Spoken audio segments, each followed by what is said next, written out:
attending this seminar and having an opportunity to discuss our household models and share with you our story. Before we begin, I have a couple housekeeping things I would like to talk to you about. One is, if you have any questions, that feel free that you can take your mouse and hover down on the bottom, and you can see the chat box, and just click on that chat box. And if you have a question while I'm talking, write that down. And then at the end of the session, we can come back to those questions and readdress them, okay? So this afternoon, you are going to hear a personal story of how the Cedars came up with the idea of implementing the household model of care. And we're going to talk about the staffing complements to this new service. The Cedars is the first in Maine and New England to adopt this new model of care. And our goal is to be a community of excellence where we can share with other nursing homes and other assisted livings about this model of care. So we don't want to keep it a big secret. The Cedars really wants to, we really believe in this model, and we really want to share this with others because we really feel that this is the way we should be viewing long-term care and assisted living for our older adults. So what are our objectives today? So today what we're going to learn about is what is the household model? And then we're going to learn about why did the Cedars adopt this model? Why did we even go in this direction? And then we're going to review the staffing complement for this model. And then I'm going to entertain you and talk to you about some of the innovative programs that will be in the households. So you'll get to see a little of what are some of the great programs that the residents will be able to participate in. So let us begin. Before I jump into the story, I'd like to have you participate in a short exercise. And what I want you to do is close your eyes for a second, take a big deep breath, and I want you to think of this. What does home mean to you? What does the word home mean to you? What is home? So take a few seconds just to think about that.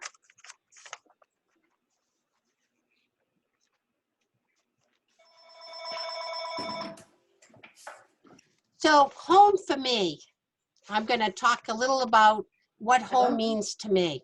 Home is about family. It's about comfort. It's about sitting in my favorite chair, kicking my feet back.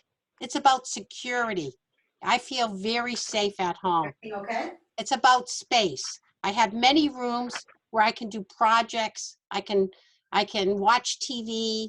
I can go down into my cellar and play video games if I wanted to. But it's about freedom too. It's about I can do what I want, when I want, and how I want. It's about familiarity. I have my belongings. I know where my stuff is. I know where I keep it. I have, I think that it gives me comfort to know that I know where all my personal things are and that they're safe in this home. Home is also about privacy, so that you are living in your home and it's private for you. It's also about warmth and love. And there's many other adjectives you could use about home. All right. So now we're going to talk, oops, I'm going the wrong way. I'm sorry. Now we're going to talk about the household model. So what exactly is the household model? Well, the household model has the physical environment of an actual home. So when I talk about that, I mean it has a front door. You have to ring the doorbell to get in.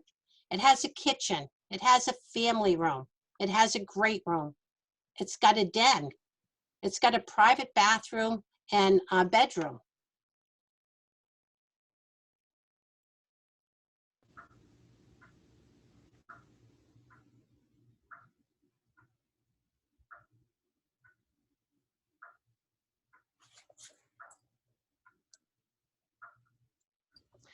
More importantly, is the underlying philosophy about the household model. And the household model is respect the residents' desire to retain control of their own life. Okay, so basically, while you live in that household model, the household model is having choices, and the resident has choices day to day on how they want to occupy their time and live their life day to day. And there's a big emphasis on dignity and independence.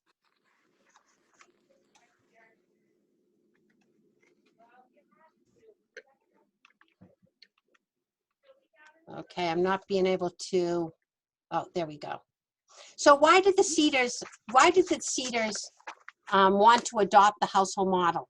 So looking at a 20,000 foot level view, that the state of Maine, and I think many of you already know this, the state of Maine is rapidly, we're getting older, our population, and today the state of Maine is the second oldest state in the nation, second to Florida. And then also there are many complex needs, complex medical needs that people have as they get older.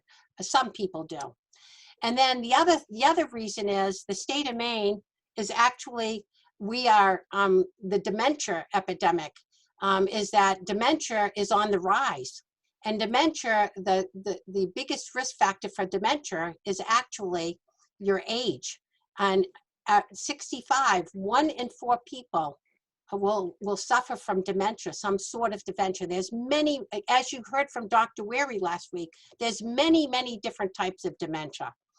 And when you get to be 75, it's 1 in 3 people will develop a dementia.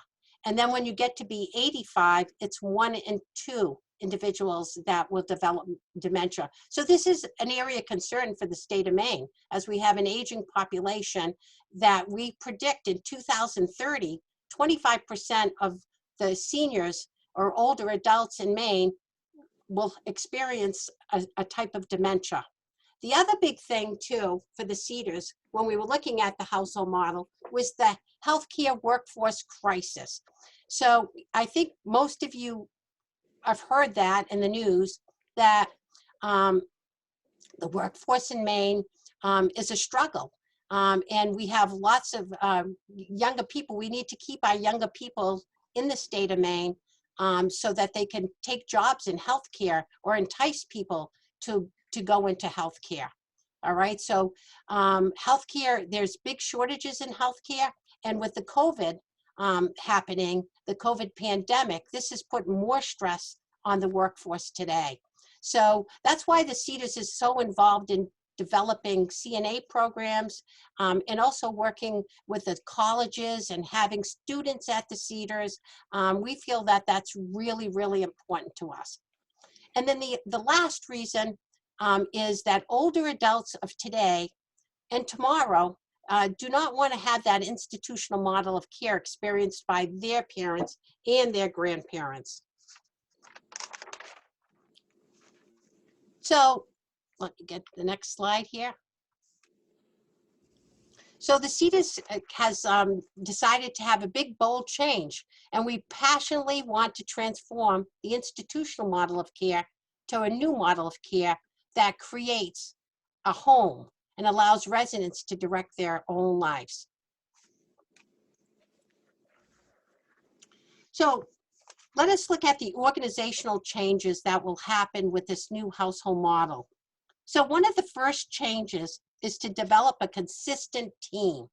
And when I mean a consistent team, I mean a consistent staff that works with the residents. We first started with the nursing department. We've made some of these changes at the Huffman Center already, but we also started with the nursing department, looking at the certified nursing assistants, which we call CNAs.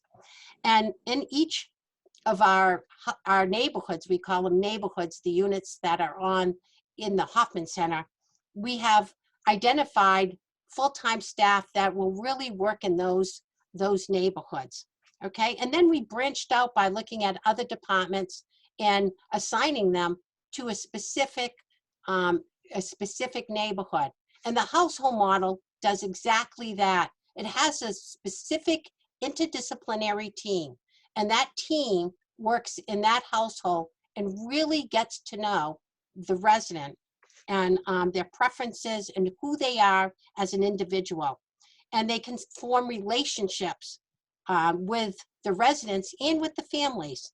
And that team will best know that resident's needs. Okay, the other thing is the staff in the household model have blended roles. So if you're a CNA, all right, you're going to primarily do what a CNA does, but you might have another area of expertise, like activities, or you might have homemaking, or you might have housekeeping. All right, so basically, the CNA, most of their day will be about 80% in that job role that they're trained for, and then they'll also be trained in another subset. And the beauty of the household too is we try to look at the employee and have them kind of decide, you know, what areas do I really want to learn and expand my knowledge base? Is it going to be with homemaking? Is it going to be with housekeeping? Is it going to be with activities? All right. So this is very different than a traditional model of care, because in a traditional model of care, basically all the departments are employees that are in activities are in an activities department, and the CNA just does CNA work. This blends the roles, and I think it enhances the ability to be a better team. So we were working more in silos, and we really need to be working together as a team for that resident. All right. So a good example of a blended role would be a CNA that does their job, and then maybe when it's around 1:30 in the afternoon, they're trained on how to get a group of residents together and maybe do an activity like playing cards, or they might want to just even sit and chat and have a cup of tea with a resident. And because of these blended roles, it gives that person the opportunity to just do that, because somebody else in housekeeping might be a CNA and might be able to go help another resident within their job blended role too. So the third thing too is the organizational change, is that the household actually becomes a self-led team. And the staff and the residents work together in making daily decisions on the workflow and the daily life in the household. And in order to be a self-led team, there needs to be a lot of education. So basically right now we are training our staff for this household model. And some of the areas, there's lots of training that needs to happen, but some of the areas that they train is they learn about self-awareness, their communication style, how to better work with other teams. And then they also learn leadership and leadership development. And one of the best things I really like about the household model is that it acknowledges that everybody has leadership abilities, and that our educational program with staff provides each staff member with leadership tools. And some of these tools are, one of them is called a learning circle, where staff will get around in a circle, and they might bring up a topic, or there might be a problem of the day that comes up. And what they do is one of the CNAs could lead the circle, bring up what the issue is, and then they go around in a circle and they all talk about what is their feeling about it, or what is their recommendations on how to correct it. And then they work together and they come up with a decision. So leadership is a really big trait, and we're working on leadership development with each staff member that is on that team. And lastly, we obviously work about team building. Team building is really important.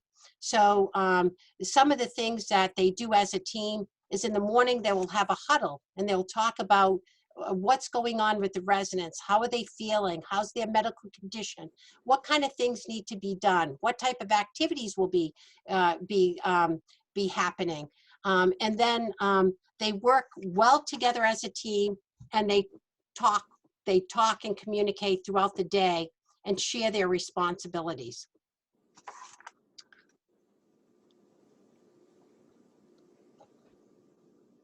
So I'm going to talk, so before I talk about exactly what the staff composition is, I'd like to introduce you to two new positions in a household that traditionally you do not see in an institutional model of care. So the two positions, the first position is what we call the household coordinator. And that usually is a CNA, a certified nursing assistant, if it's long-term care. And if it is for assisted living and assisted living memory, it would be maybe somebody that's a certified medication technician, or it could be a personal support specialist, or it could be, anybody could be a household coordinator, but usually you see the person who is a direct caregiver be a coordinator. So the household coordinator provides leadership and supervision under the direction of a nurse leader. He or she will create and maintain an environment of high quality of care for the residents. They maintain the residents' independence and dignity to the highest degree possible to assure, and they also ensure that the employees or the staff or the team members are all educated to the concepts of the household model. They create a sense of community in the household through maintaining everything about home. Remember, we talked about home being secure and welcoming and safe and all that. And that's that household coordinator. It's everybody's responsibility, but especially the household coordinator. So the household coordinator goes through a very vigorous educational program and learns about all the positions in the household. So right now we've had how we train our households is there is an e-learning platform that they learn all these classes, and they have all these projects and homeworks that they do that is very person-centric. So they learn the importance of getting a life story on somebody, thinking about what a person's daily pleasures might be. How do you empower staff to act on residents' request in that? So they're learning this whole thing. And even the household coordinator learns everybody's job to include cooking. So it's a big task for that person. So the household coordinator is one new position. And what's great about that is our CNAs now have the ability to grow in their positions, to develop and to get a higher salary, to be a formal leader in our household model. So it's a great way for people to develop their skill sets. The second position is the lead homemaker. And this is a blended position between homemaking and housekeeping. And that lead homemaker provides leadership in the household in nutrition and food service and housekeeping to areas where food is served, and ensuring that the household's ability to promote nutrition and the well-being of the residents is first at hand. Also, the person's responsibility to make sure that the areas where people eat, like in the kitchen, in the formal den, dining room, and in the den, wherever they eat, that those areas are clean and neat. And the lead homemaker works cooperatively with the residents and the families to establish the likes and preferences. So when a resident moves in to the household, they're actually interviewed by the lead homemaker to find out what their eating habits are, what kind of snacks they like, because basically what happens is that person orders the food for the household and wants to make sure that the preferences and the people that live in the household have the types of food that they enjoy and they like. Okay, and every household might be different because you have different residents in each household. So next, I would like to talk about what is the staffing composition in a household.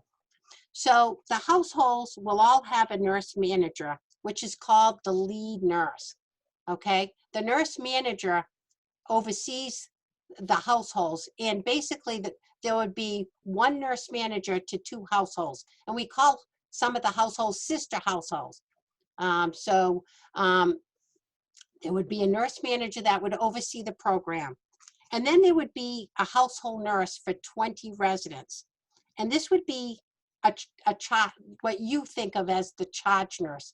And so there would be one nurse that would be for 20 residents. And then each household would have a household coordinator, which we just talked about. And this is a versatile position. This person is very, very trained on all the positions, as I said, and really looks at the day-to-day daily living of the residents. The nurse looks at a lot of the medical concerns with the residents, but the medical concerns, though they're very important, they actually are not, you don't see them a lot in the household. You see the day-to-day living and the eating and the activities and the living, okay? That's what really gets emphasized. And that the medical care is done very quietly and like behind the scenes, though extremely important. And then there's the lead homemaker, which we talked about. So there's a lead homemaker that lead homemaker will come in early in the morning, and she actually will do breakfast to order for the residents as they wake up. Because remember, in the household, it's about how you want to live your life. So if you wake up at 10 or you wake up at 6, they're gonna get breakfast for you made to order. So that person comes in and cooks breakfast for the residents. All right, and then also we'll do some baking. We'll might break breads or make cookies, and she can actually do an activity with the residents if people want to help and help with some of the baking and the cooking. That person is going to be trained to do an activity with the residents, or the residents can come sometimes and just sit and talk with the person while she's working, just like you do at home. A lot of times there's a lot of activity in the kitchen. I know at my house, when I have people over, everybody congregates to the kitchen. So that lead homemaker is going to have a very outgoing personality, and will be making breakfast to order, and then lunch. That person will make the lunch right in the household. And so basically, there's another household caregiver that comes in. There's two household caregivers that will be CNAs, or there will be in assisted living for our memory care. They will be CRMAs or PSSs. These are people that can give medications or provide personal care. So there'd be 2 people during the day that are caregivers, and then there would be another homemaker that comes in around 10 o'clock. And that person will work on cleaning rooms for the residents and keeping them nice and clean. And then they will also maybe work a little with activities around food maybe. And then that homemaker stays to the evening to get the dinner out and to clean after dinner. Okay, so that's the staffing composition in the household. So what can you expect as a consumer?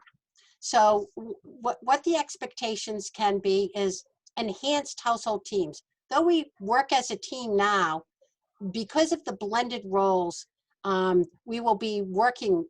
It's going to enhance our ability to work as a team.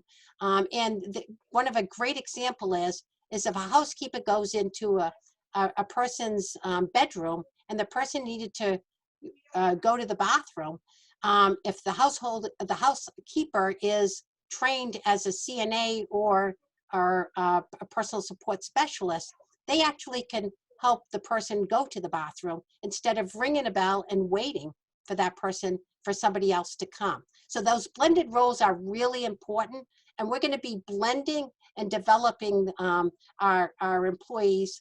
And this is something you do all the time. I don't think we're going to ever stop learning and teaching employees on all these roles. The other thing too is a consumer expectation would be that we do life stories on all the residents. So residents that live in the household, especially if you're coming to the memory care household or the long-term care household, we are going to have a life story, so we know basically some of your daily routines. We know some of your likes and your preferences. We will know your family members, okay? And we would know some of the important events in your life. And then we would also, we'd also know what type of activities that you did when you were younger or what you're interested in now, because all that information needs to be considered in making the environment to the liking of the resident. And also, there's things called daily pleasures. I think I have it on the bottom of the slide. And daily pleasures are, if you think about what are meaningful things that you do during the day that you really appreciate. And that could be just simple as, I really like waking up in the morning, reading the paper, and having a cup of tea and toast while I watch the news, and making that happen for a resident. So knowing those daily pleasures are really important, and that is a consumer expectation. And knowing the routines of the resident, and that we honor those routines. And that also that throughout the day, the residents are giving daily choices and are involved with their own daily care. One of the things that happens in the household are these community circles. And the community circles are when residents get together and they talk about what they want to happen for the day. If they want like a group activity, and then the household staff works to make that possible for those residents. So those are the expectations of the consumer. So one of the things that I wanted to talk about a little is about the Cedars learning community. So I just talked to you, there's a lot of education that goes with the staff. So the Cedars has developed a learning community, and our vision really was to create an environment that encourages synergistic idea generation and trust and knowledge sharing to enhance the quality care for our older adults. And the development of, the second thing too is we want to develop a healthcare workforce with a specialty in geriatrics. Our learning community builds a stronger sense of community among the many stakeholders invested in the quality care, and helps address the healthcare issues of an aging population and defining the workforce in the state of Maine. So in our learning community, we have these components. One is it was developed to provide the household education to the staff, and also program development, which we're going to talk about in a few minutes. But also, it's to develop our workforce and to provide them with higher level jobs, or give them more expertise in their jobs, or allow our staff to have certifications. Also too, the learning community does research. I don't know if people are aware, we do research at the Cedars, and also advocacy. We are very, we believe passionately about certain aging issues and concerns in our state, and we sure do go up to Augusta to provide our opinion as a healthcare provider and as a senior living community. So that's the Cedars learning community. So now I wanted to talk a little about programming and the special programs. So I'd like to shift gears and take an opportunity to introduce you to some of the unique programs that assist the Cedars in improving our clinical outcomes and the quality of life for our residents. And these programs will be available in the households. So when the Cedars looks at programming, when we look at programming to support resident quality of life, we want to introduce programs that are evidence-based in nature and best practice. So evidence-based means there's a lot of research that was conducted on these programs, and then that research definitely showed statistically these benefits would happen, and what's best practices in the field. We want to embrace the person-centered approach to care with our life enrichment programs, and we decided to only add unique programs if they provided, they were dignified, and they provided choice for the residents, and they gave the sense, or they gave the ability of the resident to express their individuality. So one of the most important practices to identify these programs or activities is through that life story we just talked about. A life story tells you about the resident, their family, the highlights of their past life, routines, cultural preferences, likes and dislikes for food, for music. So it gives us a lot of information to develop these unique programs. And a resident life stories has so many positives and will help you engage the resident definitely in a more meaningful way. And especially if a person has a diagnosis of dementia, these life stories are crucial because it really helps the staff talk about meaningful conversation with the person and provide activities that go to that person's strength. I also want to mention that the Cedars uses volunteers and students who are matched to the residents and programs for their special gifts. Volunteers and students in my book are priceless. We have an incredible volunteer program at the Cedars. And prior to COVID, we had approximately about 100 active volunteers in our organization. This program is supported by a volunteer coordinator, which is a 24-hour position in our community.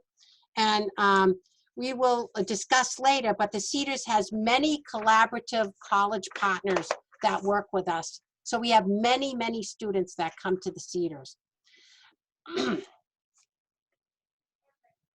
So one of the first person-centered programs we did at the Cedars is something called Music and Memory. So Music and Memory is an exceptional program. It's an evidence-based program, and it achieved national recognition. So the program was founded by David Cohen, and he is the executive director of the program. And the thing about the Music and Memory, it supports the Cedars philosophy about preferences, choices, its dignity, and a sense of individuality, because everybody who has a playlist has a different playlist. There's different songs that are important to one person than another. So Music and Memory utilizes digital music, and we put them on iPads and iShuffles to create a personal music playlist for the resident. There's an abundant amount of research that demonstrates that personalized music will unlock the deepest memories stored in your brain. And music memories stored in the front of your brain, that's where they're stored. It's called the prefrontal cortex, which is an area that can stay intact even when a person that has a diagnosis of dementia has a moderate to severe dementia, they still can retain these memories through that prefrontal cortex. So when a familiar tune is played, it creates a memory or sparks a memory, and the resident becomes alive. Our experience with this program has been extremely positive, and we have observed that people, it improves their moods, it can decrease anxiety, it can decrease agitation, it can improve alertness, and even more.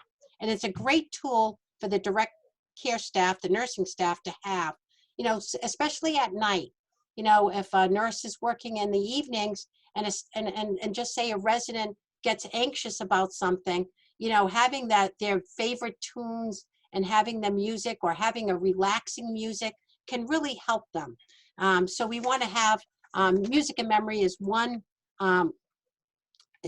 program that we have, and we have a certification in this. Okay, so we have the actual certification for Music and Memory. So a second program we have that is called Opening Minds Through Art. This is another great evidence-based program. It is an intergenerational program, and it uses it's a visual art program for people diagnosed with Alzheimer's disease or another related dementia. It was actually developed by and researched by Scripps Gerontology Center at Miami University, but it's located in Ohio. It's a Miami University in Ohio. It has all the right stuff. It involves high resident engagement to be part of it. People, when they do the art program, have preferences and choice. It's a dignified program. All the art materials are all professional art materials. And it supports the idea of expressing yourself as an individual, because everybody's artwork is different, and looks different. So there is a certification for this program, and the Cedars has right now 2 people certified in this program. And the program is actually designed for 12 to 14 people, but in this COVID pandemic, we still have been doing the program, but doing it with a small handful of people that are masked and socially distanced. And the program is actually run by a life enrichment manager, but also we have a professional artist that works with us on this program, Pamela Moulton. And the residents utilize, as I said, professional art supplies, and the artist that oversees the program sometimes brings on in her personal works to inspire the residents in their artwork. And this is a weekly program. We usually run it from 13 to 15 weeks. So we do it usually in the fall and the springtime in the semester. So in order to do this program, because it took so many volunteers and it went for so many weeks, we actually did a college curriculum for it. So we have 13 students, usually from UNE undergraduate healthcare program, and then we have students from the USM OT program, and it's a 3-credit course. So we're probably one of the few people across the nation that has college courses that the students have to come to the actual Cedars to get the college course. And these students are applying to graduate programs in healthcare field, and the OTs are trying to get their graduate degree to become an OT. So the program for them is that they pretty much learn about the interdisciplinary team that's in a nursing care facility or an assisted living. They learn, we allow them to shadow disciplines to learn about the different disciplines that work in healthcare.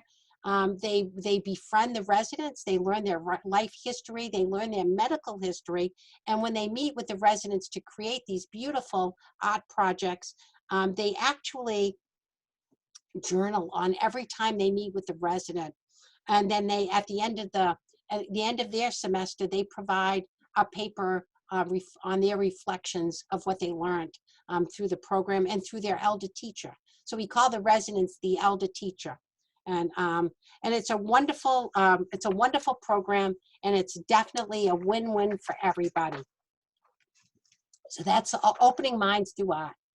Another great program we have is called Time Slips. And this is another evidence-based, nationally recognized program that requires another certification. So all these 3 programs I've discussed so far all have to have special training with the staff to be able to provide these programs. The program encourages residents to use their imaginations, and they create these short stories as a group.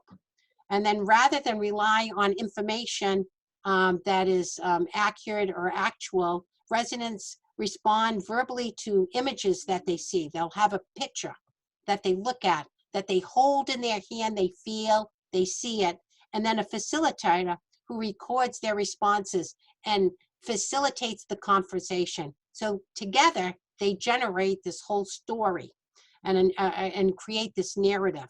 And each person's contribution to the story is unique. They're expressing their own individuality and their own sense of what the picture means to them and what the conversation is about. So the Cedars has created a partner. So with this Time Slips program, the Cedars has created a bigger program, and we partnered between Figures of Speech Theater and Falmouth High School students. We call our program an intergenerational celebration of storytelling, puppetry, and music. And today we're doing this program virtually. So it's going on right now with the Falmouth High School students and the residents. Using Time Slips as the foundation, the residents and students will create 14 short stories. 3 of the stories are converted into a short play. Now, we did puppetry last year, and it was great. And the residents got to go to the high school and see how the puppets work and got to use the puppets and work with the students on the actual production of the play. This year, because it's virtual, the students will be doing a video adaptation of the stories that the residents made. So the students and the residents, they learn and engage in a process of interaction, imagination, and creativity. And the addition of music, we have a music component, and the students in the high school create original music to add to the dimension of the project. And after 3 months, this project can run anywhere between 3 and 4 months. And after that, the project culminates in a community viewing of 3 stories converted to a play. And we've already had our virtual program, and I think it will end right before the holidays, and they will be having a virtual production of the 3 short stories that they have created that will be available for viewing. So that is our time slips. Another great program that we have that we use is a second piece of technology we use is to help engage residents is called It's Never Too Late. And this is an adaptive computer system for old adults with the belief that it's never too late for older adults to join the digital computer world. This program was started in 1999 and is a system built on a picture-based touch screen. So you just have to touch the screen to interact with the computer. The content of this program is very engaging, it's educational, and it supports our philosophy of choices. People have choices of what they want to do on it. It's a dignified activity, and it definitely a sense of individuality. The company has focused mostly on engagement tools for seniors with dementia and other cognitive or memory problems. And this is another evidence-based program, and we have taught family members now how to use this technology. And this technology will be available in our households. It can be used by all staff and is available, it's easily available. We have a few units right now that we use throughout the Hoffman Center. Residents can digitally paint, they can look at famous paintings, they can even fly a plane on this technology, they can sing with karaoke, they can listen to their favorite opera, and much, much, much more. It's just your imagination. You can pretty much do anything with this program. It's pretty cool. This technology also can be used by the rehab department in their rehabilitation and treatment. And we also have staff members that are trained to use this program and that work with families on how to use this program. So this is It's Never Too Late. Another program that we're going to have in the households is called Memory Lane TV. And this program was developed by Alban Mano, who is a documentary film producer from France. He developed this program through his own personal experience. He had a grandmother that had Alzheimer's disease. And he found out when he visited her that actually she responded much better when he had pictures or he had these images of things that were important to her that would spark her memory and that they could have conversation. So we developed Memory Lane TV, and it's a multi-sensory film collection. He uses video and photography and recorded sounds. He also even has aromas. There's a part of his program that like he has something about apple pie, and while you're listening to the apple pie, he has a scent machine that you smell the apple pie. So it's kind of cool on that aspect. He also has a part where it helps orientate somebody with a diagnosis of dementia. So one of his morning sessions that he has in this television or TV Memory Lane is that in the morning there's a section that you see the sun rising, you see a lake and the mist coming, you hear the birds chirping, and then you go into a home and you see people getting up in the morning, pouring the coffee, and then you smell the coffee. So it's all very telling you it's morning, helping orientate. And he also has a collection of films that they use at night for people that sometimes get a little more anxious at night and might have a syndrome called sundowning. And he has programs for that too. So this product is just getting ready to go on the market. And the Cedars has helped with providing Albon with guidelines on how it's utilized. And the content can be very person-centered.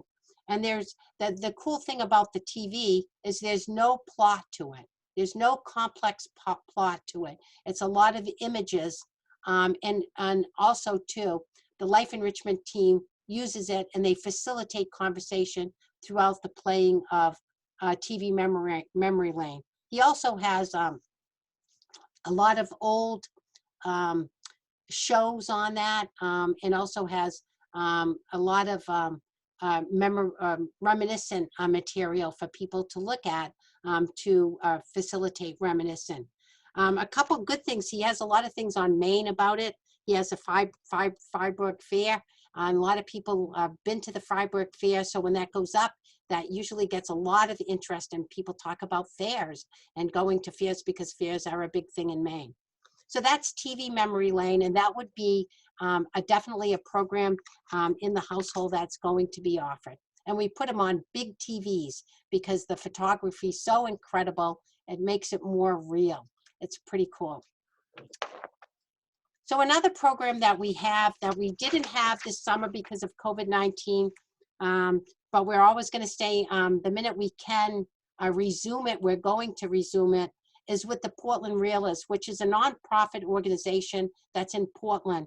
And it is actually an adapting bike program that allows residents to get outside and connect with nature in the larger community. And the residents go for actually a 45-minute bike ride. And the great thing about it, it's very social. So they have 3 bikes, so 3 residents with their staff goes out at one time. So they're talking and they're going through the neighborhood. So it's very nostalgic for people because people might go back to, well, when I was young, what was my bike like? I rode a bike, and they talk about the biking. They talk about what they see. And the staff that perform the service are very great with the residents and very interactive with the residents. So it gets them outside enjoying the sunshine, but it's a very special service that's offered here and will be offered in assisted living memory care. And we're already offering that with long-term care. So it'll be in our households, that service.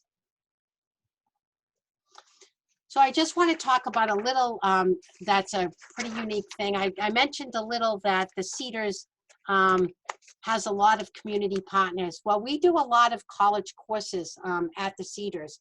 One of our courses, I told you, was the OMA course, the Opening Minds Through Art, that had that art programming in. But we have another college course that's going to be starting and will be in the household model, which is called Story as Medicine. And Story as Medicine introduces honors USM students to the art of narrative medicine and provides opportunities to practice narrative medicine through partnering with our residents at the Cedars. So the Cedars, we call elder teachers, work with the students on narrative medicine and narrative writing. And the students collaboratively work with the residents to collect short stories of health and well-being and illness. And the course culminates with a publication of a single anthology that is created by the students and the residents. And through reading, discussion, and community partnership, the students explore how stories influence wellness and in the way we practice medicine today. And both the students and the residents will actually read excerpts from the anthology book at the end of the course to the community. And that's been extremely successful. And we've done this a few times. And so we have a few anthology books, and they're very interesting. And it gives the residents a great sense of the greater community, and also helping the students learn as they go along, telling their own stories, which is great. The other thing too is we have individual counseling practicums The students from USM with a clinical mental health counseling concentration befriend residents to develop a relationship and assist. The residents assist the students in combining and meeting with them weekly. And what this does is the students develop their counseling skills and learn about their personality and how to effectively develop a therapeutic style. So they really just befriend. They don't do counseling, but they create a relationship with the residents. And through the whole semester, which is about 12 to 13 sessions, meet with the residents just to talk with them. Which has been really, really great with the COVID-19, because as you know, the COVID-19 is very isolating. So to have the students be able to provide this, and some of them do an individual with residents, and some of them have a small group situation where there are like 4 or 5 residents that participate in all talk together. So that's pretty cool. And those type of college courses are going to be available in our households. The other thing too is occasionally we get research students from the colleges that want to do a research practicum. We have somebody right now for a semester looking at storytelling and looking at a project where reading to residents. And that happens weekly. So we are always looking at our partners that we collaborate, the colleges, and what we can do to work together to develop programming and unique programming for our residents. And it's always great when it can be intergenerational, trying to get younger folks working with our older adults, because they sure can learn a lot from our seniors at the Cedars. So today, the Cedars has about 35 key partnerships, okay? So we have partnerships with the University of Maine. We have the University of Southern Maine, the University of Maine, the Aging Institute up on the Orono. We're also the University of New England. We work at St. Joseph's, Southern Maine, the Community College, Maine College of Art we've done stuff with. We are definitely with our medical partners with Maine Med, Mercy Hospital. We work with the Maine Coalition to Improve Dementia Care. That's a Maine-wide committee. The Cedars works with them. We've done a lot of great stuff with dementia, developing this dementia toolkit for other nursing homes and the Cedars, the Muskie School of Public Health, and the Southern Maine Agency on Aging. There's many, many, many other partnerships we do that work, and that's all part of our learning community too. So that is, I wanted to show you quickly the household model itself, because we talked about home. We didn't talk so much about the physical layout of the building, but I thought I would just give you a quick look at it, because it's really incredible. And I was lucky to go in it the other day, and it's so impressive. So when you walk through the front door, there's a front porch, and each household has a door. You have to ring the doorbell to get in, me included, by the way, because I don't normally work in a household. So I'm going to have to ring the doorbell to be invited in. And it works just like your home. You know, people that ring the doorbell and want to come in and see somebody, we need to make sure that resident wants to see that person. Family members will automatically be able to be welcomed and come in, because they obviously they're consistent family that come in to see the residents. But they walk in a foyer. You see we have an open kitchen and dining room there. There's a fireplace in it. There's a kitchen that is a residential kitchen, and in the back there's a commercial kitchen. You don't even see it, okay? And then there's a private dining room, the den, and then there's all private rooms. So there's some on the left side and some of the private rooms on the right side. And in the middle, you see this gray area, 2 gray areas in the around are in the middle of the rooms, and those are a salon. On the left side, it's a salon and day spa, and we actually do laundry. So the laundry that's done for the residents, actually there's, we do the personal laundry. We do it load by load, which is very different than the institutional model. And we also have, on the other side, we have a commercial laundry too. So some of the sheets and that will be done, that the Cedars does in long-term care, will be done through that, that laundry on the right side. So there's actually 2 laundry rooms in that model.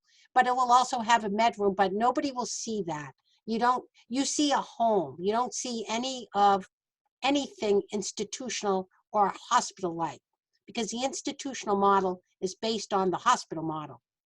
Okay, so that's pretty much a look at, there's even a sun porch back there, and then in back, you can walk right through and have the backyard there. And then for people that live on the 3rd floor, if you live on the 3rd or 2nd or 3rd floor, there'll be another space out in the front that's an outdoor space for those residents too. That's really exciting. Okay, so that's the end of my presentation. So I'm going to get out of this and see, is there any questions anybody has?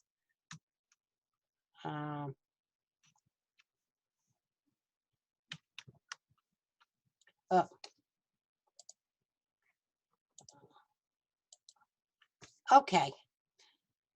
So any questions anybody has? Or they can unmute if they want to ask. Angie, I have a question. It's Barbara. And I'm just wondering, what will the staffing ratio be for each shift? I know they share jobs, titles, but basically how many bodies, I guess I should say, per shift? Okay, so on the day shift, you'd have the manager there. You'd have a lead, the nurse, the lead, the household nurse that will be there. You'll have 2 household caregivers there. You'll have a homemaker there all the time, okay? And then you'll have another homemaker that comes in later and stays in the evening, okay? And the manager should stay a little in the evening. They don't leave at 3 o'clock if you're thinking of a traditional shift. They usually will stay till about 5:30. And then there will be somebody with activities there. There will be a part-time time for activities in there for the day. So what about like at 8 p.m. at night or 9 p.m.? There's 2.5 people in that there in the evening at 8 o'clock. At night, there's 2 people at night, overnight. Okay. Okay. Okay. All right. And in the assisted living, the nurse is only a nurse for day and to about 5 o'clock, but 7 days a week. There'll be a nurse in the building 7 days a week during the day and early evening shift. Okay, at this other place, not, okay. At the household model, in the household yes, model. oh, at the household, okay. Yeah. Different than what you're used to, like Michael being here only 40 hours. And I don't want to hog it, but one other question. How are you going to, there's levels of dementia. There's, people are. Good question. Obviously have it for, many, many years. And, there's so many different needs. There's obviously aggressive behaviors that can, exhibit. So I'm just wondering, what are you going to do with more advanced cases, or if there's issues where there's aggression, and on a more regular basis, how will that be handled? That's great. That's a great question. First of all, I just want to go in that there's, when a person is interested in moving in, basically what we're going to do is we do a very comprehensive assessment.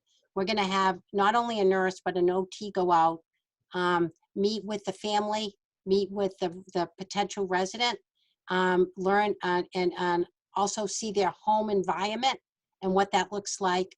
And they will do an assessment to include a cognitive assessment. Okay. And I try to look at it. We're not doing a assessment to see what somebody can't do. We're doing a cognitive assessment to see what that person's strengths are. Because if we look at it in more of a positive light, that's how all our programming is, because we want to engage people. So basically, there's going to be a comprehensive assessment. And I don't know if you're familiar with Teepa Snow, who is, she's an occupational therapist, nationally renowned, has published and done multiple workshops on dementia care. She's extraordinary. But she has something called a GEM program. And the GEM program helps people learn about dementia, because dementia is like a journey, and there's different. Well, you learned from Dr. Wary the other day. Different people are different have different symptoms and exhibit different behaviors than other people. So basically, the staff is being trained. That's great. The staff is going through this Teepa Snow training and learning the different gems, and learning the communication style, and learning techniques to work with people that have dementia. And on your question about if a person really is losing function or having we're not easily able to accommodate within the assisted living. Let's say that they really need long-term care, and that their care needs, they're very extensive. Basically, our household models, they can just transition to our long-term household model, which will have the same programming and the same concept for that person. But what we would have is more of CNAs that do the more extensive care.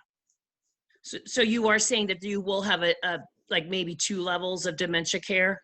Yeah, if you want to think of it that way, that's a great way, because I to be honest with you, most people that are in long-term care, most of them have some memory or some cognitive problems.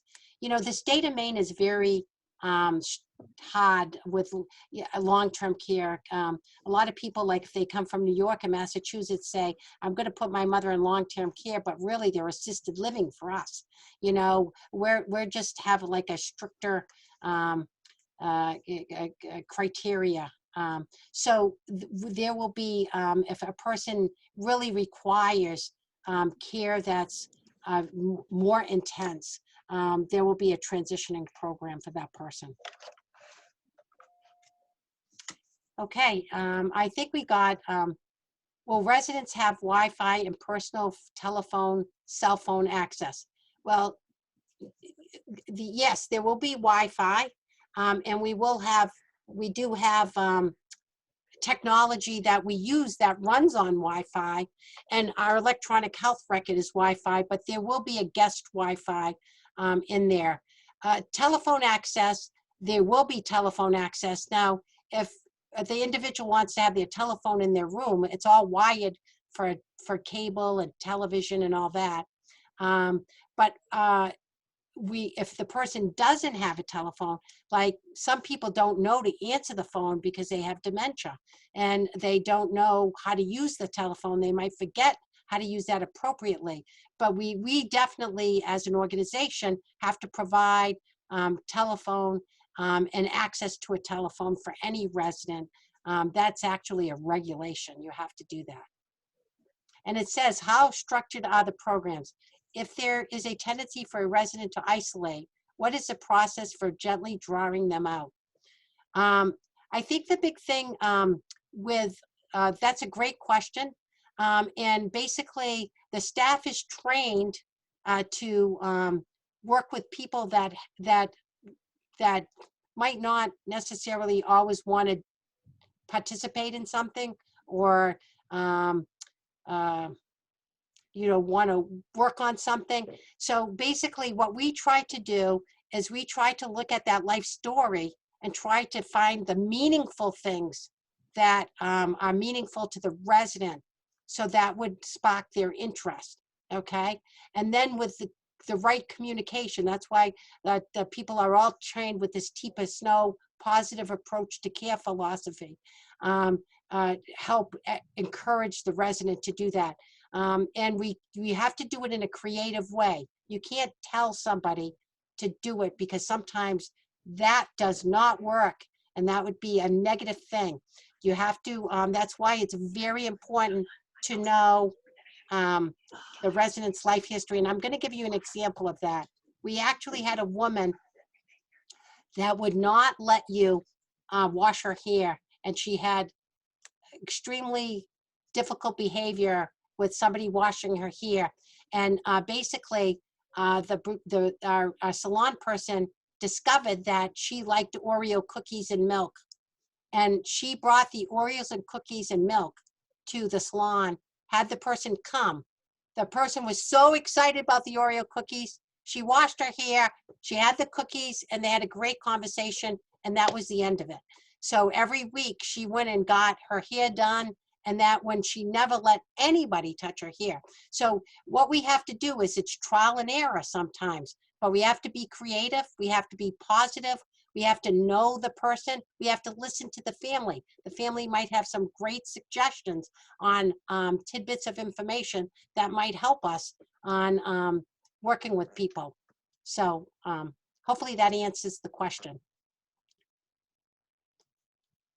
All right, I think that I don't have any more questions after that. I think I'll turn it over to June. Hi, everybody. Thank you so much for coming today. Angie, you gave us a lot of information. I have stuff to go home and think about. So thank you very much. That was very informative. And I'm so excited for this program to open because this will give us the opportunity to engage a different group of people in these activities. We've been doing it historically in our nursing community, and now we get to do it with memory care. And it's going to be, I've worked in memory care now, I don't know, for a very long time. And I don't think I've worked at a community who has the intensity of programming that we do. And I think because we have so many programs, we're going to be able to attract a variety of residents. Sometimes things work for some people and not for others, but I think our scope is going to help us engage everyone. So again, thank you for coming. I've sent everybody that I had their names an invitation for our last Zoom on Tuesday. And that is with the woman who actually is in charge or started this whole concept of households. Her name is Lorene, and she and her partner created the whole household model. So she's going to be very informative about the whole household model. So everybody think about it and say, do we have any questions that we would really like to ask this woman? Because it's going to be an amazing opportunity to pick her brain, to see if she has anything to add about what we're doing, and for us to really learn about this concept from the person who created it. So it's going to be a wonderful opportunity for all of us. So again, thank you very much. And if anybody has any questions, feel free to call me. My number is 207-221-7192. I look forward to talking to all of you, and I hope to see you all next week. So have a great day. I think Jean had her hand up. Did you have a question, Jean? No, okay. Actually, I was doing this. Oh, thank you. So good. I was using that little reactions mode. Oh, that's great. Thank you so much. Thank you. Thank you. And thank you, everybody else. It's been wonderful. Thank Charles, you. I still love your car. So anyhow, I hope everybody has a great day, and I look forward to seeing you next week. All right. Bye now. Thank you. Bye-bye.